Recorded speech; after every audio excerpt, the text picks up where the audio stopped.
Room number 311। Hotel के reception पर खड़े रिसेप्शनिस्ट ने उसकी ओर मुस्कुराकर देखा और कहा, 3rd फ्लोर, बाई साइड से 4था कमरा। मेरी बुकिंग है आज की। जी मैम, ये रही आपके कमरे की चाबी। ऊंची सैंडल पहने खटखट करती हुई निशा रूम नंबर 311 में पहुंची। दरवाजा खोला और कमरे में प्रवेश कर गई। अभी उसे कमरे में गए 5 मिनट भी नहीं हुए थे कि दरवाजे पर दस्तक हुई। दस्तक की आवाज से निशा के दिल की धड़कन फिर से बढ़ गई। उसने अंदर से ही पूछा, कौन है? दूसरी तरफ से आवाज आई, रूम सर्विस। निशा ने जैसे ही दरवाजा खोला उसके चेहरे पर मुस्कान आ गई। समीर तुम? नो निशा मैम, मैं तो रूम सर्विस वाला हूँ। ये कहते हुए वो कमरे के अंदर आ गया और निशा के पास घुटनों के बल पर बैठ गया और एक गुलाब का फूल उसे देते हुए कहा कि मोहतरमा बताइए, ये बंदा आपकी क्या खिदमत कर सकता है? निशा ने उसके हाथों से गुलाब लिया और कहा कि बस ये बंदा मुझे ढेर सारा प्यार करे, ढेर सारा। ये कहकर वो समीर के गले लग गई। कुछ देर बाद वो सुध-बुध भुलाकर एक दूसरे में खो गए। निशा शादीशुदा थी। पंकज से 3 साल पहले ही उसकी शादी हुई थी, लेकिन पंकज कारोबार में इतना उलझा रहता कि उसे निशा की कोई फिक्र नहीं होती। 11 जनवरी को दोनों की शादी हुई थी। निशा बहुत अरमानों के साथ नए घर में आई थी। वहाँ पर उसके लिए सब कुछ था, लंबी गाड़ी, बड़ा घर, नौकर चाकर, लेकिन सिर्फ पंकज का प्यार नहीं था। अरे निशा, मैंने कहा ना, अभी बहुत काम है यार। माल की सप्लाई बाकी है, कुछ नए ऑर्डर भी मिले, उनके लिए रॉ मटेरियल का अरेंजमेंट भी करना है। सुनो ना, 2 महीने रुक जाओ ना, फिर हम चलेंगे हनीमून पर। कोई नहीं, वो आपने कहा था इसलिए मैंने याद दिलाया। वैसे भी काम तो काम है, वो तो करना ही है।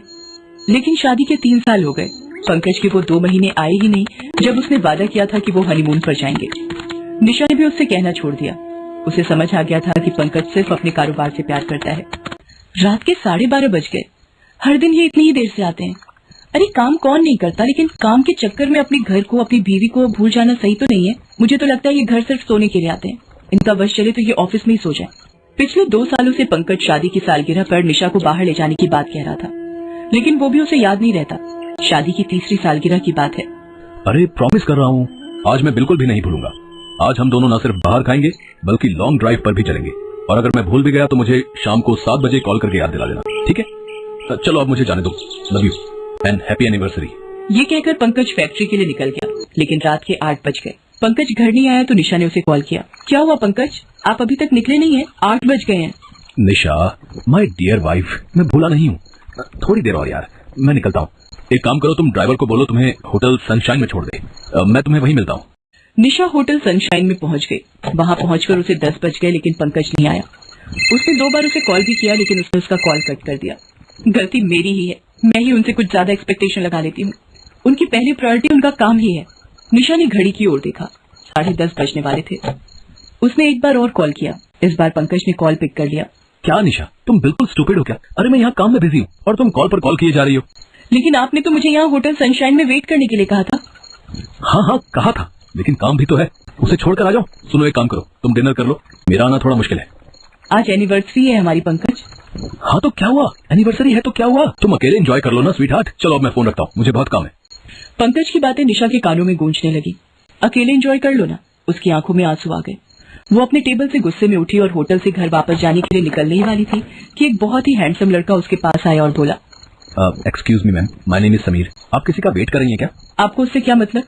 देखिए मैम, मुझे गलत मत समझिए, मैं बहुत देर से आपको देख रहा हूँ कि आप परेशान हैं। किसी को बार बार कॉल भी कर रही हैं, कोई आने वाला है क्या? समीर की बातों को सुनकर निशा फूट पड़ी। उसकी आंखों से आंसू सारे बांध तोड़कर बहने लगे। क्या हुआ मैम, आप रोने क्यों लगी? कोई प्रॉब्लम है तो आप मुझे बताइए ना।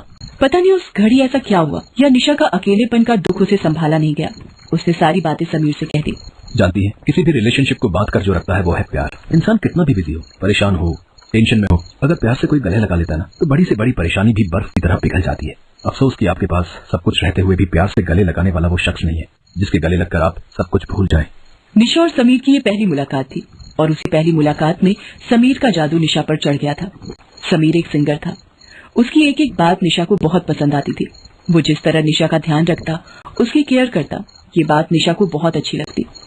समीर को भी निशा बहुत पसंद थी।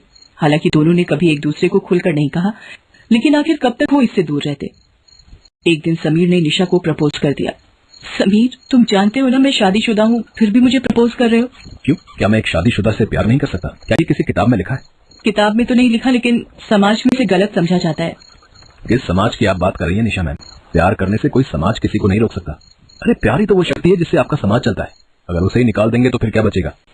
समीर की बातें निशा को समझ तो नहीं आई, लेकिन समीर के बिना वो नहीं रह सकती थी। दोनों छिप छिप कर मिलने लगे और उन्होंने सारी सीमाएं भी कई बार लांघ दी। हालांकि उसे ये नहीं पता था कि समीर उसका यूज कर रहा है। उसने निशा से लाखों रुपए ऐंठ लिए थे और वो उससे अय्याशी करता था। सोने के अंडे देने वाली मुर्गी हाथ लग गई है मेरे। अपनी लाइफ तो बिल्कुल सेट है। हालांकि कभी कभी निशा को भी लगता था कि समीर उससे बार बार पैसे क्यों मांगता है। उसे ये भी लगता था कि वो अपने पति को धोखा दे रही है, लेकिन उस रिश्ते में उसे अब घुटन सी होने लगी थी। इसलिए समीर का साथ उसे अच्छा लगता। लेकिन आखिर समीर और निशा का रिश्ता कब तक छिपता। आखिरकार पंकज को अपने लोगों द्वारा समीर के बारे में पता लग गया। उसे ये भी पता लगा कि समीर बहुत ही बदमाश किस्म का लड़का है। उसने शहर की और भी कुछ औरतों से ऐसे नाजायज संबंध बना रखे हैं और वो उनका पहले तो फायदा उठाता है और बाद में उन्हें ब्लैकमेल करता है। पंकज समीर की असलियत निशा को बताने ही वाला था। तभी एक दिन समीर ने 10 लाख रुपए निशा से मांगे। 10 लाख? मेरे पास इतने रुपए नहीं है समीर, और मैं अपने पति से इतने पैसे मांगूंगी तो उन्हें शक हो जाएगा। वो सब मैं नहीं जानता निशा, मुझे पैसे चाहिए। अगर तुमने मुझे पैसे नहीं दिए तो मैं तुम्हारे पति से पैसे मांग लूंगा। ये तुम क्या कह रहे हो? तुम तो मुझसे प्यार करते हो। मैं प्यार सिर्फ पैसों से करता हूँ निशा, पैसों से। पैसे दो नहीं तो तुम्हारी इज्जत नीलाम कर दूंगा। नहीं समीर, तुम कुछ ऐसा मत करना। पंकज ने निशा और समीर की सारी बातें सुन ली। उसने उससे कहा, वो बहुत बदमाश लड़का है निशा, बहुत बदमाश। कौन? किसकी बातें कर रहे हैं आप? वही जो तुम्हें फोन पर ब्लैकमेल कर रहा है। उसके बाद पंकज ने समीर की सारी असलियत निशा को बताई और उससे कहा, निशा क्या कमी रखी मैंने? तुम्हारे पास महंगी से महंगी गाड़ी है, बड़ा बंगला है, नौकर चाकर की लाइन लगी रहती है तुम्हारे आगे पीछे। बोलो, इससे ज्यादा और क्या मैं दे सकता हूँ? प्यार ही नहीं दिया आपने मुझे कभी। 3 साल से अधिक हो गए हमारी शादी को, लेकिन आपके घर में मैं सिर्फ एक सामान की तरह हूँ, जो रहे चाहे ना रहे आपको कोई फर्क नहीं पड़ता। कभी आपने 2 मिनट बैठकर मुझसे कुछ पूछा? कभी प्यार से मुझे गले लगाया? कभी प्रेम से मेरी तरफ देखा? नहीं, कभी नहीं। काम काम काम। आपके लिए सिर्फ काम ही सब कुछ है। मैं जानती हूँ कि मैंने गलती की है, लेकिन कसूरवार आप भी हैं, आप भी। पहली बार पंकज को लगा कि उससे सही में बहुत बड़ी गलती हो गई है। वो अपनी फैक्ट्री, अपने क्लाइंट्स और अपने काम में ही बिजी रह गया। उसे 2 मिनट की फुर्सत उस शख्स के लिए नहीं थी जिसे वो अग्नि के आगे 7 फेरे लगा कर लाया था। उसे तो लगता था कि पैसा ही सब कुछ है। वो सारी चीजें निशा को दे तो रहा था, लेकिन प्यार और अपना समय वो उसे दे ही नहीं पाया जिसकी जरूरत उसे सबसे ज्यादा थी। निशा, मैंने बहुत बड़ी गलती की है, लेकिन मैं इस गलती को सुधारना चाहता हूँ। प्लीज मुझसे दूर मत हो, मुझे माफ कर दो। मैं वादा करता हूँ कि मैं बिल्कुल बदल जाऊंगा। आप भी मुझे माफ कर दीजिए। मुझे नहीं पता था कि वो बदमाश मेरी घरेलू परेशानी की आड़ में मेरा फायदा उठा रहा है। आप इसी समय पुलिस को फोन करिए, मुझे उस बदमाश को सबक सिखाना है। निशा ने पंकज को माफ कर दिया। गलती दोनों